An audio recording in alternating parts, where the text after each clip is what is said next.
Hi,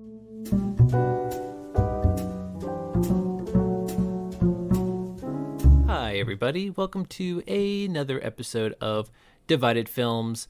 I am JJ, and with me, as always, is my co-host Keith. Hello!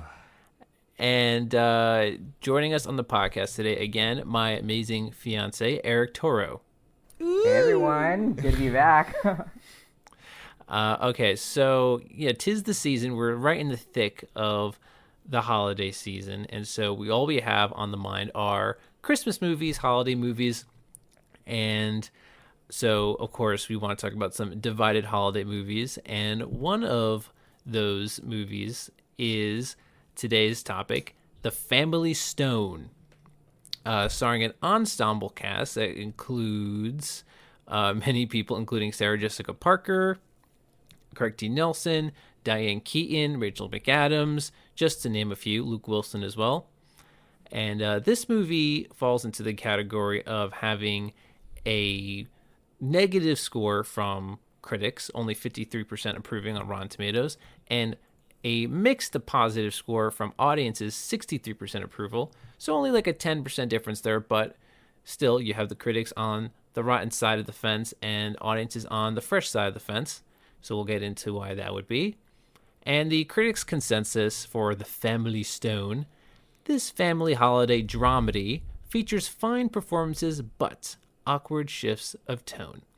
So, yeah, Eric, you introduced me to this movie a few years ago. And I think the thing that I'm agreeing most about this consensus is awkward shifts of tone. I think it's a little unclear for me, having watched it a second time recently, what exactly the tone this movie is trying to achieve. So you definitely have, I think, some effective dramatic moments. I feel like the comedic moments hit flat, and that shift from comedy to drama is not the smoothest for me. And of course, there's an appeal here with the ensemble cast. It's one of those kind of movies where on the poster you have all the cast members smiling like it's headshots or something, like, hey, we're all having a great time here. But it's not actually the case in the movie. Not everyone is getting along. But Keith, is this a movie that you were familiar with, or was this like a first viewing for you? This was a first viewing, barely familiar. Like I was 15 when this came out. I'm not seeing this movie. There is a Christmas feeling to this movie. I'm not gonna say like I didn't hate it, and there's a lot to dissect. We're gonna have to go over the plot because it's not that I was confused. I had to consult Wikipedia just to make sure I was believing what I'm watching sometime. Like, I'm like, oh, wow, this movie's actually, they're going in this direction.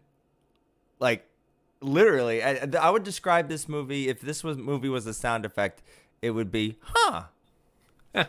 That's funny, man. Yeah, I agree. There are definitely some left turns taken in the story that I did not expect that they would have taken, that I kind of wish they didn't take, because at times it seems like they're heading down a path that I'm interested in.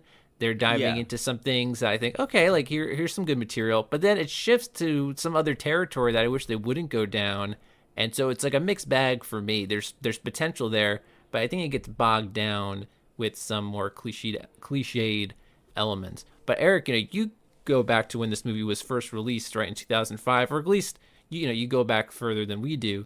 So tell us about that. Yeah, so this movie, obviously, as one of those people who was really attracted to the ensemble cast, I'd be like, oh my gosh, there's Rachel McAdams and Mean Girls, and then you have like Sarah Jessica Parker from Sex and the City. Like, I got excited about that, and then just having those characters, or those actors, I should say, and having them all in the movie really got me going on just to be interested in see it in theaters in the first place. I went to theaters to see it. So obviously, the holiday movies, a lot of us, especially when you're younger, we're excited about holiday movies, especially anything with the holidays with family and family entering to all congregate for a gathering. That's one thing that really got me excited about it. So for me, I grew up in like a big family. I have both of my parents have like 5 siblings each, so many cousins and everything, and I always got excited about the holiday spirit, about like drama. Obviously, with big families come with drama. That's why I can relate to this movie so much, because at least for my family, there's a lot of different personalities, and conflicting personalities always has, something interesting. Because I feel like if you have a movie that has everyone having the same exact personality, same exact interest, it just makes it kind of boring. So I think the fact that they made this dynamic in that sense, I appreciated. I do agree with the fact that there is just so much going on, and just the tonality of it is very off. There's just you at first when you see the previews and the trailers, it's all about the comedy. You see it like, oh, this is gonna be a fun comedy, family friendly and whatnot. But then, I guess the surprise in it is that there's a lot of like drama as well. And I mean, we knew there'd be drama. But we thought it'd be comedic drama. But there's moments in the movie where I cried. I literally like cried in places where JJ was surprised I cried. It's just if you think about the family values and having like thinking of the family stone, I think of the mother being the rock of family. She's that stone that really holds the family together. So that's the thing that really touches my heart. How like everyone comes to be with each other, but they're all there for one specific purpose because they know that they can't have this moment forever. So that's the thing that made me happy, just to realize that, okay, this is something that brings together family, but then you bring in outsiders, and that's what causes the riffraff usually in every movie.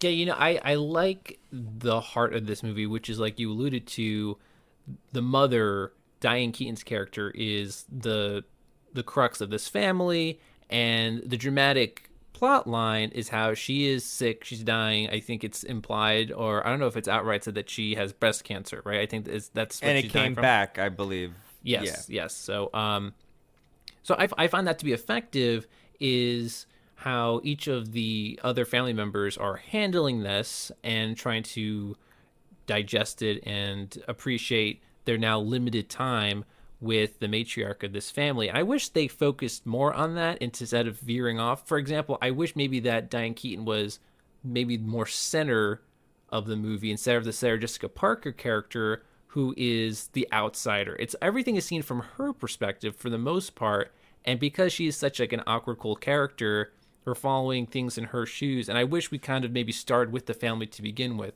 Now, you also alluded to the trailers to this movie, and I'm going to touch a little bit too on the marketing. I feel like anytime you have a movie that has different tones, marketing and trailers will usually focus on one of them and try to simplify the movie in a way that is more marketable. So watching the trailers, it definitely had more of that sarcastic, cynical holiday tone to it, as if, this is like not really in the Christmas spirit, like lampooning it. And even one of the movie posters of the Family Stone is someone with, I guess, the ring, the Family Stone, on their ring finger, but the ring finger being held up as if on a first glance it looks like a middle finger, right? But it's actually the ring finger. So it's almost as if they try to package this as a cynical holiday movie, but in actuality, it's more sincere than it would let you believe. Having not watched the trailer, I might have seen it in another movie in another lifetime. But is it every comedic moment? Is it her dropping the stuff? Is it her driving the car, and then is the most wonderful time of the year playing in the background? I feel like I could see this trailer absolutely in my head. It is all those things. Because we watched the trailer after having seen the movie recently. And yet, there is not a single joke in the movie that isn't in the trailer. They give all that away because, again, there's not that many comedic set pieces, but the ones that are, they made it, So, again, it's interesting how they might have misled some people. But, audiences still like this movie, at least more than the critics. And, again, I think the dramatic parts or the parts that are more effective. And, I think the marketing should have maybe propped that up a little bit more because those were the strengths. So I agree with the fact that I wish that the mother was the center of it, especially in that movie poster. She's not even in the center, Sarah Jessica Parker. But then I feel like they really wanted to focus on the person bringing the drama. Like they wanted to show Sarah Jessica Parker as that, I guess, antagonist in a sense, kind of like ruining the Christmas. But then at the end of the day, like it's all kind of a web of how everybody's involved in bringing the drama. Like, it's not just her. It's about how everybody's trying to, like, put in their 2 cents in everything, and there's always going to be some kind of, like, conflict. I'm okay with that being the like Diane Keaton and Sarah Jessica Parker being the main leads. I'm okay with that. And Eric, I was gonna ask, like, what is the theme of this movie? I really wasn't gonna get it. I really wasn't getting it like that. I don't know. I really wasn't finding it as I was watching it, but you kind of laid it out for me. But there are Claire Danes did not have to be in this movie, and I think she's fantastic. But like, where I agree with you, JJ, the movie should have focused on like our last Christmas together with family.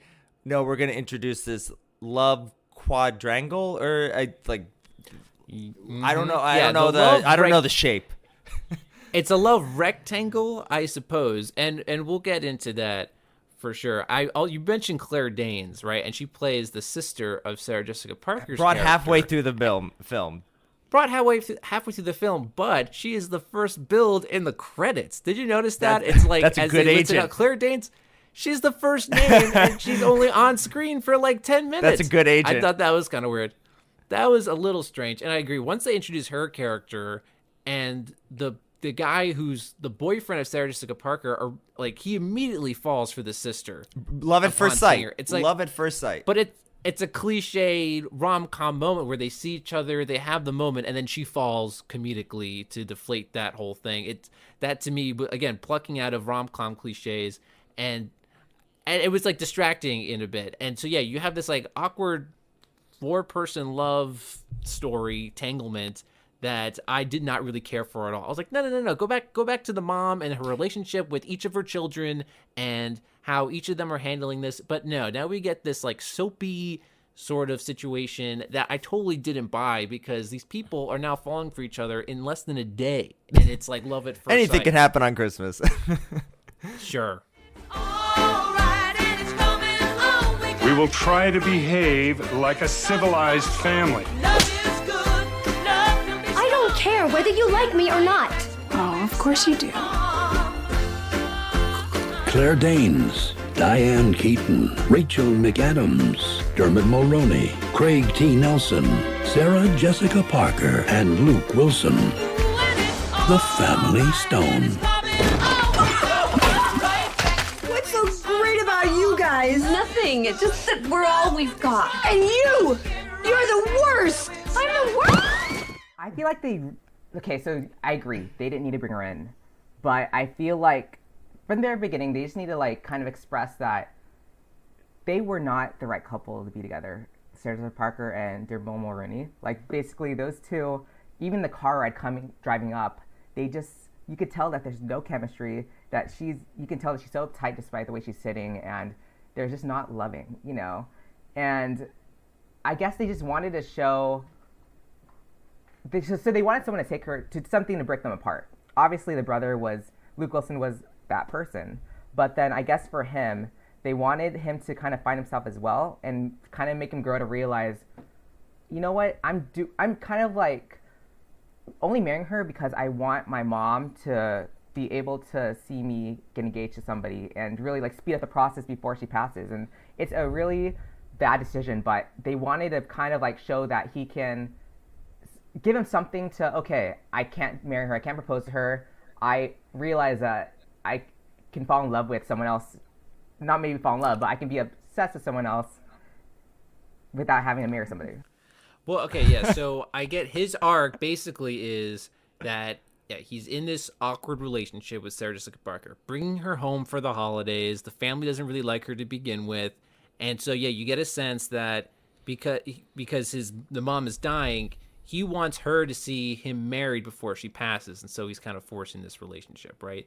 But I don't think he needed to fall in love with someone else to realize that he doesn't need to be with Sarah Jessica Parker. I think he could have come to that realization. But what also really sucks too is for Sarah Jessica Parker's character, she is constantly getting crapped on this whole movie. And sure, a lot of it is self-inflicted wounds. The writer hates her. Like the writer's just digging this hole for her.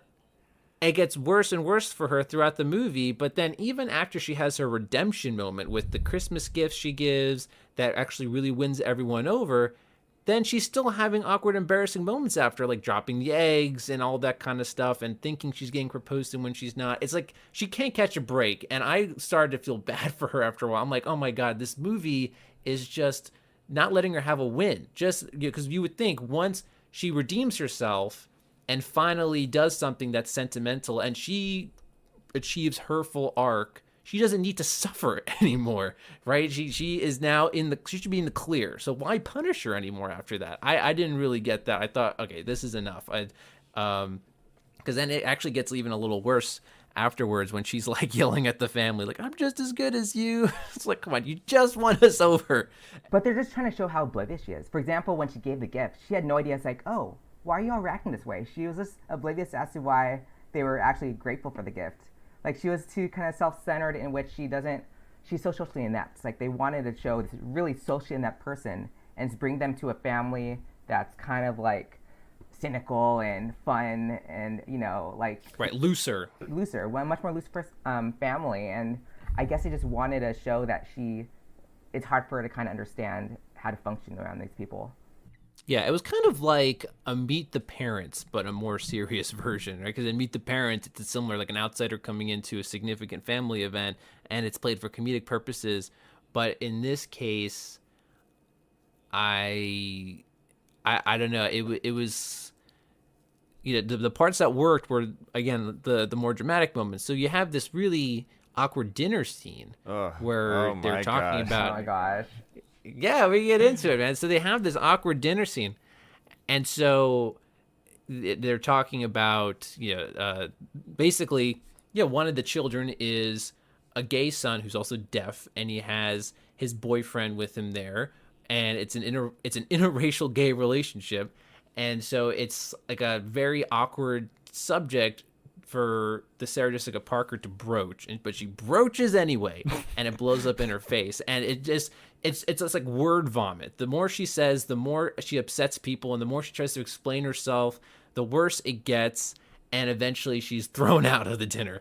But I thought it was effective because this is like, okay, this is a character who can't explain herself that well, and I thought it was dramatic because you can see where everyone's coming from. And I thought it was a good scene. And so it's kind of, I think that was like the crux of the movie, basically, was this person who's trying so hard to get along, but she's just not in this world and she doesn't know how to. It would have worked, like you have probably one of the most dramatic scenes in the movie, and then the scene ends with her attempting to comically drive a car into a tree, if I'm not mistaken. She might as well have had a pie thrown in her face. Like, it was just...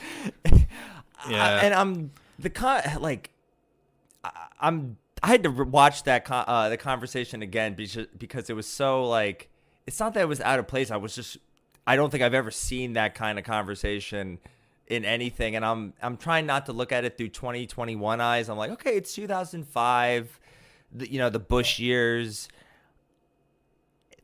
It's one thing to broach this kind of conversation, but she just, as you said, she keeps, like, she's like, I don't know how any parent could live like this. Like, you can see the room, like at least something on the face. Everyone's face is like, please do not. I know. Go stop. down. Everyone's begging her.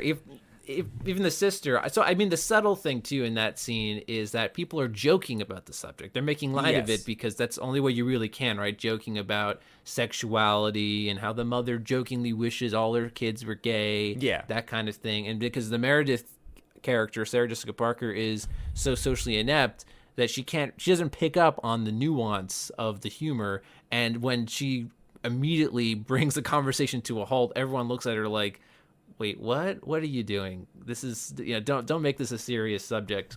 No, but really, she just has no sense of humor. That's the thing. She just doesn't understand what other people are saying and how they're trying to change the subject and make it lighter, Exactly. So that's part of her social ineptitude, is she's unable to pick up on the tone, and she totally reads things the wrong way in addition to expressing herself the wrong way. Because I get what she's trying to say is that it's harder for a kid who's gay to grow up than a straight kid. It's a little dialed to 11, though. I mean, and maybe that's fine, but then it's the tone whiplash of a scene like that to the comical music playing as she like attempts to drive away. That's what the awkward shifts in tone. I agree. I think that's the movie trying to alleviate the tension, right? Because it's such a tense scene. It didn't work. It's like you can't even look. It's cringy. You can't even look because of how awkward the conversation is. So I think that's the movie when it has her run away, fleeing into the night and crashing cars. I think that's the movie's way to try to relieve that tension. But again, it doesn't work because it's all of a sudden you're going from one movie to another movie. I agree with that. Actually, Keith, when you mentioned that, because, for example, when she stormed off, I was crying because Dan Keaton was telling her son, like, you know, you are normal in my eyes. I love you. Like, I found that so Yeah. Oh, that was a beautiful. touching. Exactly. They ruined the moment by bringing that comedic, like, car crash thing. Like, come on. That's where I said the conversation. I think it worked until that little epilogue end of the scene, and it would have worked, JJ, if the humor actually. I don't think any of the slapstick humor. I mean, they should have relied on the characters more so than the situation. But I don't even think this movie needed to be. Once again, I'm seeing the trailer and I'm just imagining how goofy the trailer must be. But it's like it didn't need to be that funny. Not saying it can't be a dramedy, but it didn't need those. Well, dramedies are moments. much more subtle in weaving the different tones together, and it's not as dramatic of a shift from drama to comedy. In fact, I now am questioning if this movie had rewrites in which someone, the studio, whoever, was like, you know, make it funnier. It's a holiday movie. I can see that, and they're trying to make it as any movie that's on Christmas, I suspect, is trying to be a classic and a perennial for the season. And so this movie, like many other Christmas movies, it's shot in a certain lighting and there's a certain gleam, and you know, you do get some of that warmth. And so I think that's where they're trying to insert humor where it can't really be fit, is to try to make it more of a classic. But you can have classic Christmas dramas. I think those can be, if they're uplifting at the end, because dramas aren't just about being sad. You know, they can be inspiring too. I think it's uplifting when you do see the pictures, you know, of a younger Diane Keaton when she's pregnant with the Rachel McAdams character, and everyone is sweet. like, oh, like That this was is, you know, sweet. this is actually a great way to celebrate this final Christmas with the mom. It's like bittersweet. You know, that could still be uplifting. You don't have to have, like, you know, people falling over runny eggs to enjoy a movie like this. Meredith, most of us here believe that sexual orientation is a result of a genetic predisposition, much like handedness. Well, that and Mom. Tried to make us all gay. Hey, what are you talking about? I didn't try, Everett. No, true, I did hope. I did desperately hope that you would all be gay. Oh, my boys, and then you'd never leave me. I'm so sorry, by the way, girls. Oh, right. Was this the first movie of its kind? Like, because I'm trying to think of movies.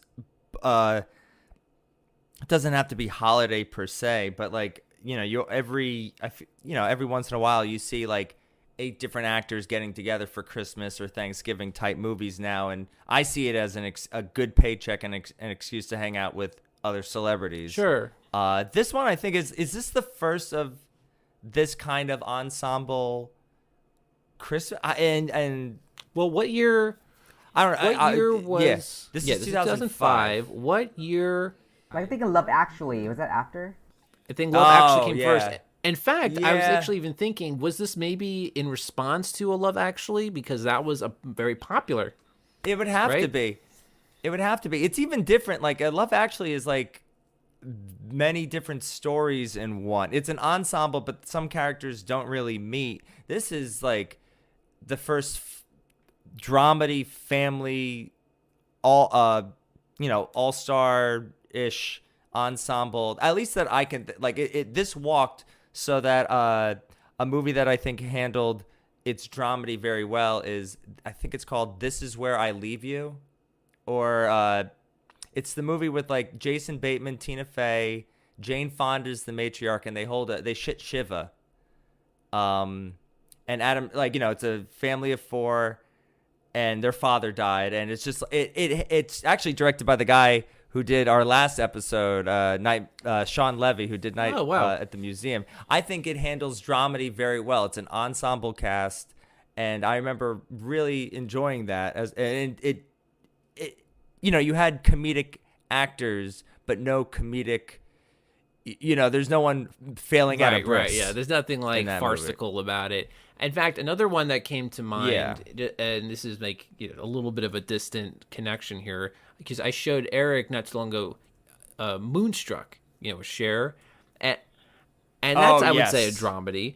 But like these movies we're describing, the successful dramedies, the dramatic and the comedic moments are derived from the characters themselves, not from any sort of like contrived situation that we've seen in so many other movies. Because you grow to love the character, so when they're upset or they're laughing, you're in tune with them, you're empathetic with them, and like I wish there was a little more investment in the characters in terms of their development, because you get a lot of the Meredith character, you get a lot of the mother character, but you don't really get a ton of Rachel McAdams. You get a lot of, I think she's well defined, but for example, you have the gay deaf son and his boyfriend. Is there any interest that this movie has in that boyfriend? He doesn't really have much of a reaction to anything. He doesn't really have that many lines. He's just kind of there. In fact, they kind of alluded though to the fact that he didn't have a perfect transition to the family as well. Like basically they kind of said that's the only line that stood out for me. But that could have been an opportunity for that character to maybe relate to Meredith, the new outsider, and say like, hey, like let me give you some advice to how to fit in, like this is how I did it. That could have been a nice scene for them. But instead, this actor who's playing this boyfriend, he again is not really given much to do, and so like he's there. It's same thing like the oldest sister, right? Like she has a nice moment. She has a nice moment with the mom, and where they're cuddling in bed, and they have a nice moment. But for the most part, she's also kind of just there. I don't really get a lot of what her perspective is on like the awkward dinner conversation or on the love rectangle and other things like that. She doesn't really have much of a voice either. So you have a lot of characters, but not a lot of perspectives. And so I find that to be a little frustrating. Like you establish the characters, but you don't really do that much with them. I agree. And I think at the end of the day, they're just trying to add numbers. They just want to show how big this family is and how many people can kind of fit in one house. Like I kind of don't like that. And I wish they did show more of each character and how they kind of developed.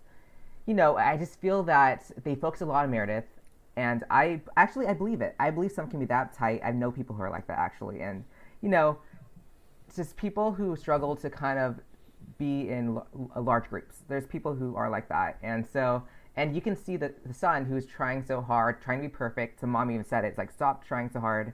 Everyone tells Meredith to stop trying. Well, she's actually very similar to her boyfriend, because they're both trying way too hard. Like they just need to loosen up and just live, and that's the big thing. Like they just want everybody to chill, and that's the thing. This movie has no chill. It's ironic that the family themselves are very laid back when the movie itself is too busy trying to do too many things. It could have used maybe the advice of the subject of the family to again take a step back and not try so hard to do so many things at once. But to agree with both, I mean, I really wish we got to know some of these characters beyond their bumped up to 11 archetypes. I thought the oldest sister is just the mom, the one with the children. She's treated just as well as she is in the Twilight movie. I recognized her. But I wish she maybe was having problems with her husband, or you have this interesting character in a deaf gay son, and I did have to laugh. I don't know American Sign Language, and I appreciate the cast in this movie attempting it, but I feel like they didn't follow through. Like they would just do one motion, and they should have been having like full-on conversation. They'd be just doing one motion, but that's a whole other topic. But maybe the son is scared to have a child. Maybe he's like, if they're, I don't know, it's instead of just like look, I agree. I have the big family. I actually think Sarah Jessica Parker is really. I know you guys watch Sex and the City, but I know I'm like one of the only 5 people who watch Divorce. She's actually really kind of perfect for this kind of role. I agree. I think she's really good in the part, and I think she's a really good actress. Eric got me into Sex and the City as well, and Carrie is a very outgoing character, so it's interesting to see her play a more uptight, socially awkward character. And I think she fits very well into this movie. I just think that she was a little too much of the focal point. I guess it's like, oh, we're seeing things through her perspective because we're outsiders to this family, kind of like she is. But yeah, I like that though. It's nice, at least, but I think it's this added, like halfway through the movie, we're bringing in where we probably should have been focusing on these characters. We're now bringing a whole new character and winter wonderlanding, love at first sighting. I don't know. It's a I don't left even turn. know that much about the Claire Danes character either, Meredith's sister, because she's supportive of her sister. She goes all the way down on Christmas Eve to be there to support her, but she seems to be an entirely different character. She seems well more adjusted, and so I'd like to see what's the relationship between these two sisters, where one has to constantly support the other one because one's really uptight and the other one has a better grasp on things. I would have liked to see that explored a little bit more. So again, it's not as thought out as it could have been. There's a lot of potential in this movie, and in fact, I was even thinking that this might have worked better as a play than a movie. It would have benefited from a more intimate setting and a more intimate medium like theater. But instead you have you have this movie here, and there's plenty of nice movies that are dialogue based and more based in that. I appreciate that it's like an original story for the holidays that's more based on family dynamics. But I do get a sense that where this movie started as, it was maybe forced to cram in more ideas as it went on, which is too bad. So let's actually think about it. So we mentioned the gay couple. I think what I noticed with the movie is that they're targeting those two as the point of contention, where those are the two that, for example, when they're playing charades, she points at the black boyfriend, and I'm like, okay, they just want to have the targets that will bring Meredith into like a downfall. So even with the dinner, like they're also the targets to where Meredith does something bad again to them, kind of discussing about homosexuality. So that's the thing. I feel like they just made these two gay guys the targets the whole time for Meredith. Yeah, that's a good point. I feel like they brought her in only as a way to show, oh, Meredith gets jealous. She's trying so hard to fit in like her sister. So when the sister awkwardly says something at the dinner saying, oh, what race do you want your child? Which, nobody took that into offense. But Meredith thought she could go join in the conversation and just start talking about homosexuality like she did. She thinks she could just one up her sister in some sense because she was getting jealous. So the sister was supposed to be, I guess, that character that she's trying hard to be because she sees how this girl is fitting in. They're obsessed with her. Yeah, it was noticeable how Meredith was maybe surprised and jealous how well her sister was getting along. But again, you can tell the sister has more social grace. And again, I'd like to see that explored a little more. And even so, like this gay couple, this is like 2005, so I wasn't expecting them to be super affectionate with each other. But I don't think there was no affection at all with this couple. Like I think we had to keep being reminded that they're a couple because they just really sit next to each other, and that's the only indication you have that they're romantically involved. And maybe like, I don't know, one peck, even if it's on the cheek or something like that. I get it. It's 2005, and we weren't really, just to have a gay couple or gay person in a movie was something, right? Like we've come a long way. But this movie had a chance to be a little more progressive. I mean, they have a gay interracial couple in a mainstream movie. That's not something you really saw. They don't really do anything with it. They're just there, and that's it. Like they don't really, just having them there is to me like not as progressive as the movie like to think. But they use them as a drama. They use them as a point of a major argument. As set pieces, they're used as plot devices and not as characters with their own stories. It's a stew of tokenism, black, gay, disabled, like all into one. I think the only I'll agree with you. I think the only for at least for 2005 progressivism is when Diane Keaton is just like, I love you no matter like who and where you are. Like I thought like that was during the height of the Bush years where this was like the biggest, gay marriage was it's amazing what can happen in like 15 years, but this gay marriage was the biggest topic of conversation at one point. And yeah, I give this movie credit on that being as progressive as it can, but also it could have done a little bit more if it just took out some other stuff. I don't know. They were interesting characters. They're about to have a child. Like, play with that. Yeah, they have a lot of interesting things.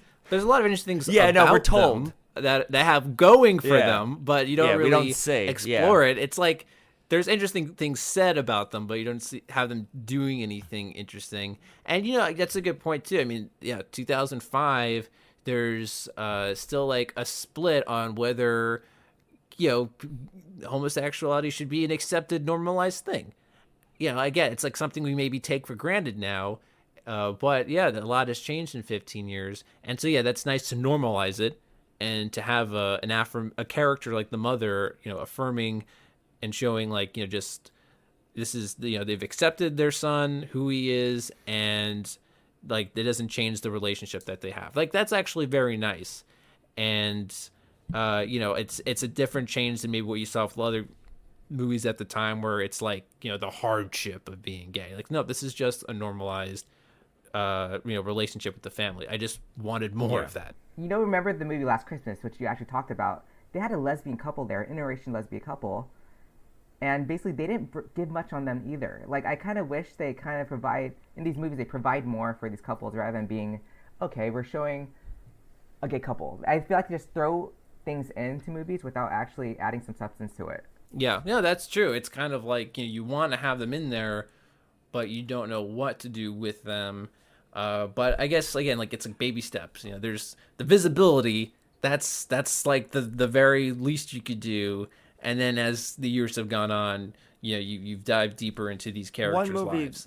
that I haven't watched, but I might. It's Christmas. It's a Christmas movie. I heard very good things. I think it came out last year. It's called A Happiest Season. And it's directed by Claire Duvall. It's Kristen Stewart is dating actress Mackenzie Davis, and I think her best friend's Dan Levy. And it's just like, oh, your parents don't know that you're gay, and you're bringing home your roommate. Like I think Mary Steenburgen's her mom. I think it's that kind of. I think audiences and critics both liked it. I do not think it is a divided film. At the end of the day, people just want a good story with good characters, and it's not only that they could see maybe themselves in it, but they could see their families and their friends, and just, I don't know, it's instead of just caricatures. Well, I agree. I mean, I think what audiences like about this movie that wins them over more so than critics is, I guess, there's a relatability in a broad sense that there's, like Eric alluded to, every family will have some drama around the holidays. If you have enough characters with conflicting personalities in the mix. So I think, the relatability is a big factor there. I think a lot of people know what it's like for the new person to come into the holiday tradition and how it's not always a perfect fit. Whereas I think critics want that concept a little more in depth than what they actually got. But to have that at all, I think is appealing enough for audiences to come in. And of course the ensemble cast. I mean, who doesn't like seeing a bunch of A-listers come together and put on a show? And I think all the actors do a really good job. I don't think there's any performance that I question. Yeah, the acting was good. I actually thought everyone did a good job. Just the story, I wish could have been better. Yeah, could have made the performances more worth it. All right, that's enough.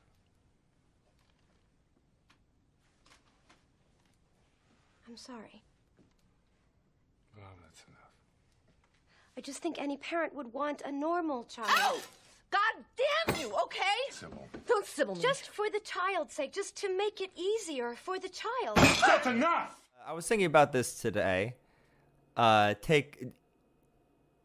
Where does this movie rank? Not in all your Christmas movies that you know, but in the 2000s. Where does this movie rank in your Christmas movie 2000s list?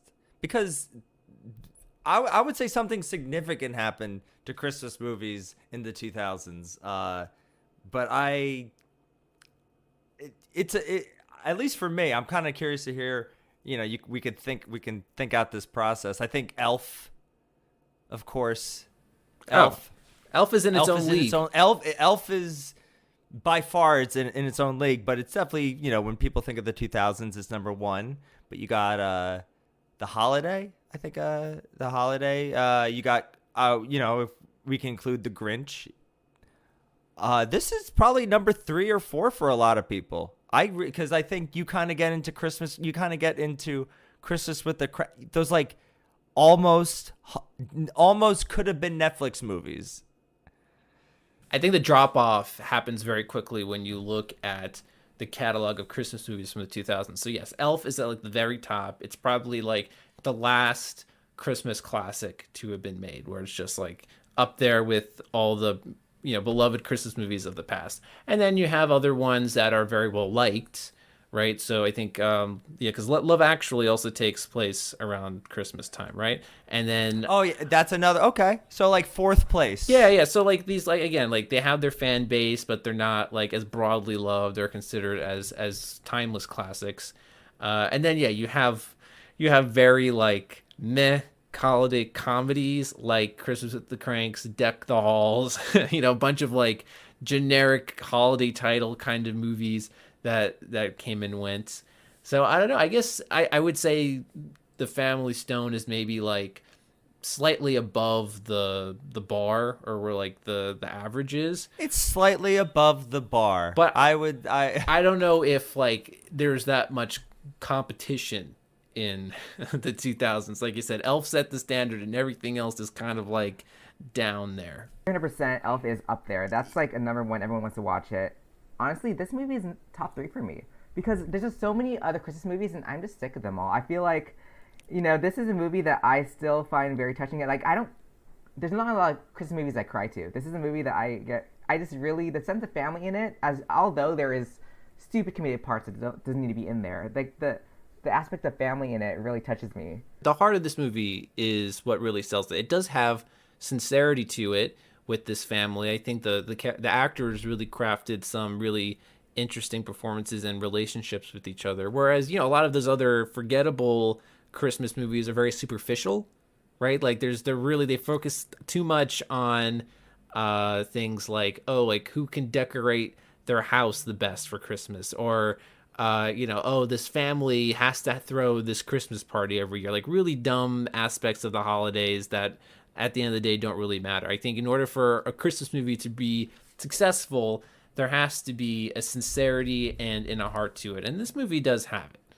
Oh, I don't want to throw this movie under the bus for like, I know we're playing like backseat driver. Like there is heart. And I don't think this movie was made cynically. I think everyone, despite its faults, I can't think of a movie that like before that it's definitely a first for me. Do you know what I mean? Like yeah. I can't think of a movie that has tried to do this in Christmas, like a Christmas movie that's tried to do like a big family setting. And now it seems, you get one every year or every other year with a bunch of actors, just like one of them's older and boozing it up. It's just it seems like you could take a lot of lessons from this movie on how to improve storytelling. Yeah, exactly. I think a lot of people love this movie and just like, okay, the gay couple in this movie, what about that Claire Duvall took it and turned it into her own movie, which has excelled. I don't know. I agree. It's a good case study. What works, what doesn't work, and it's a mixed bag. But I think the parts that do work make it worth watching at least once. People should check it out. And if you don't like it, then fine. I don't think people would regret watching this. I mean, not everyone's gonna like this, but I think this movie has its fan base, and I think for some people it might strike a chord that will actually make it something that they go back to at least once in a while. I don't know if it's, again, like something that they have to see. Oh, it's Christmas time, we have to put on the Family Stone. But they might keep it in their catalog, right? Like, keep in mind, like, oh, like, we've exhausted all of our other ones. Oh, there's still the Family Stone. They don't mind that they saw it. They don't mind that they saw it, but they don't need to see it again. Well, some people might. Some people do. Right. Some people It'll strike might. a chord with some people. Honestly, there's not a lot of movies like this. I agree with that, actually, because I honestly can't think of it. And all the ensemble casts are not movies that where everybody knows each other. For example, you did mention that people aren't really related to each other at all in all these ensemble cast movies. And this one really just ties things together in a way that you don't get in other movies. Yeah, no, that's true. Some of those other ensemble movies really got out of hand. I think one, for example, New Year's Eve has got a cast of like 30, and for any given character, they only interact with one or two others. They really got out of control. Some of those other ones, Valentine's Day, he's not that into all those other ones. But I like, if let's say we're all actors and the script, like, you get two scripts and you could be in both movies. Like, there's no scheduling conflicts. You get the Family Stone and New Year's Eve. The Family Stone, that actually, like, that looks like a fun, I don't know. That looks like a fun, cozy, like, from what I read is, like, they did, like, extensive rehearsals to really get that chemistry, and that's what really worked for this movie. There was really good chemistry. I think, that comes through. And they could have all lived together for a month, and I'd buy it. So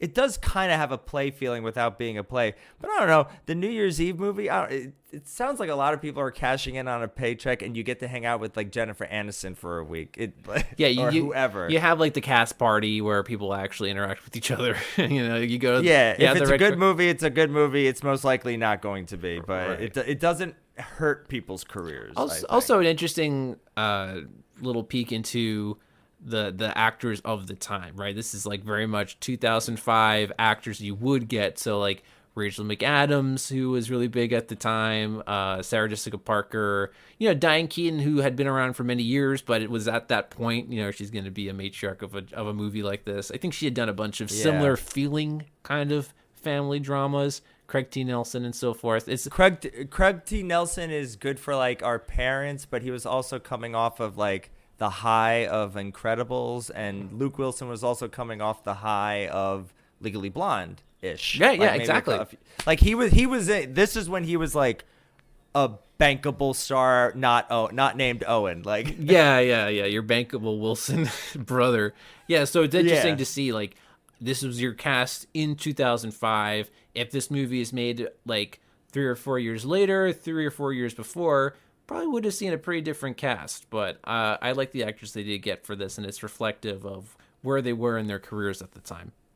Well, they tried to get Billy Crudup and Johnny Knoxville to play Everett and Ben.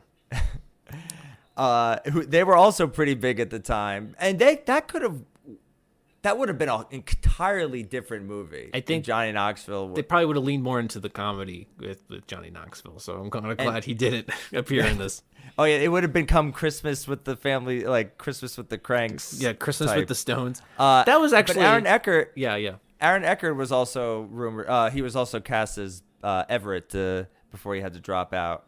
Honestly, I think Everett might have been one of the least interesting characters for me. Again, interesting things happening to him or about him, but I feel like Rachel McAdams really brings a personality to her character. So does Diane Keaton. I don't really know if this Everett character has an identifiable personality to him as much as other people going on. I get his arc. Other than I want the ring. I get his arc. I get, like, the background of this character and what the character's trying to achieve. But I don't know if there was that much memorable personality brought to him as much as, say, like Luke Wilson. Like, Luke Wilson, you can immediately identify, like, oh, he's the goofball brother who, like, has a different kind of way of looking at things. And this guy, this Everett character, kind of like the only reason why we know about him is because he's kind of more the center of the plot, not so much because his personality was interesting. Honestly, his personality is boring, and that's the thing. I think the fact that he's such a serious character and he's trying hard to be perfect, I think that's just how he is. Like they didn't want to have him be like some really like, I don't know, loud, obnoxious person in the family. They wanted him to be a little uptight as well, kind of like, I think Sarah Jessica Parker's extreme version of him. So they're very similar, but she's just extreme. I think that could have been another point of contention if they could explore how maybe living in New York and being in the corporate world made him more uptight, and he used to be more laid back like the rest of his family, and that sort of transformation into the more uptight businessman is again kind of like the relationship is incarnate of that, right? Like Sarah Jessica Parker is like his new personality even more on that far extreme, and she's pulling him further down that way while the family is trying to make him more looser like it used to be. Like you see, like there's more ideas there that yeah, there's so much untapped potential in this, and I feel like they went in some interesting directions, and then they directions that they didn't really need to go, or added directions that they didn't need to go to at all. Yeah, that's unfortunate. Another point of contention too.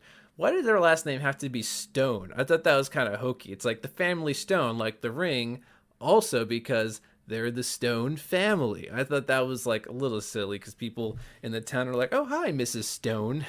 Like, okay, that can be a last name, but it just was, I think, like a joke that was unnecessary and didn't really pay off that. I mean, well. the Stone, the Rock. They're trying to. That's why the cover or the poster is the Rock on the finger. It took me a second viewing. To realize, like, oh, it's a play on Family Stone, the ring, Family Stone, the family. But it could have been a Flintstone movie. Let's all admit it. Let's all admit it. The Family Flintstone. That would have been a good movie. Oh, didn't they ever do, like, that could have been a good, granted, I'm creating a whole another movie in my head. Like Bam Bam invites, like, an older, what's the girl's name? Like Pebbles.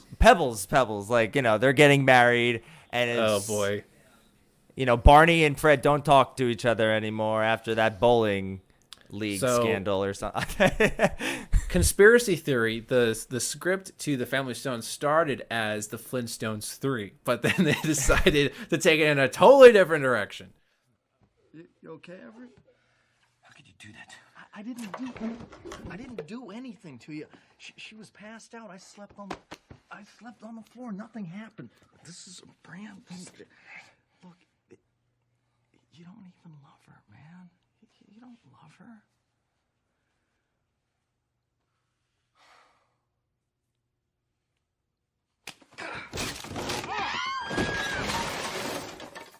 Okay. So I think we can now give our final thoughts on The Family Stone.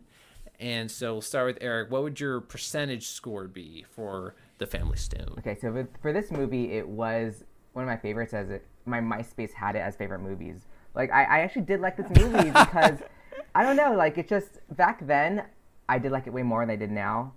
I guess when you're younger, you don't realize the stuff that are just so stupid. So in this movie, the things that really ruined it for me was the scene with the bus. I can't believe he would run after her and, like, really go for the sister like that. Like, let's be real. Like, that was a stupid Lifetime Hallmark kind of movie scene. And that's the one thing that kind of really changed my mind on my original percentage. So my original percentage was 90 back in the day. But I think I move it back to 82 right now. I still like it because it's, for example, I give it that percentage because it's still my top 3 movies I would see during the holidays.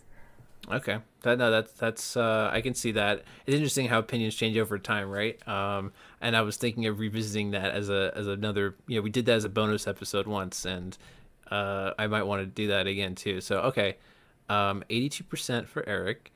What about you, Keith? I think any other time of the year, I would agree with the critics, and I would give it a 53. But because I always like to do this, I make up my own rules. I think if a Christmas movie really envelops the holiday, it gets an extra 10 points. Die Hard does not get that 10 points, and I'll debate anyone about that. But that's a good movie anyway. But I do think that The Family Stone does give you that season of Christmas and does get that extra 10 points, only on one condition: you watch it with your mom. I think this is a good mom movie. And I like that. I like that a lot. So, from January to November, it is a 53, but I'm giving it a 63 on Christmas. I think it works. Okay, very nice. Actually, this as the second time I'm watching it, I was surprised to find myself enjoying it more than the first time I had seen it. And I was appreciating those dramatic moments more. But, I would probably give this... I'm going to give this a 70%. I think I went in the opposite direction as Eric, where I went up the scale this time. I probably the first time would have given it like a 60 or something, but I'll give it a 70% this time, especially considering that I think there is an audience for this that would really, really like it. And there might be people out there who haven't discovered this yet that would be glad that they did see it. So what is our final score? I think if we're ranking this movie maybe fourth or fifth place in the Christmas movies of the 2000s, it is a 71%, which is during the Christmas season. I think it's way more than fair. I love it. That's our Christmas gift to the Family Stone, is that we are officially siding with the audience. So there you have it. One for the holidays. If you want to add another movie to your Christmas catalog, consider The Family Stone. You never know. So thank you, Eric, of course, for coming back on. Of course, thanks for having me. And for suggesting this movie. And I hope everyone's enjoying the holidays. We have one more Divided film left for you, so keep an eye out for that. And until then, get all your Christmas shopping done and enjoy the holidays. Have an eggnog for me. Thank you very much.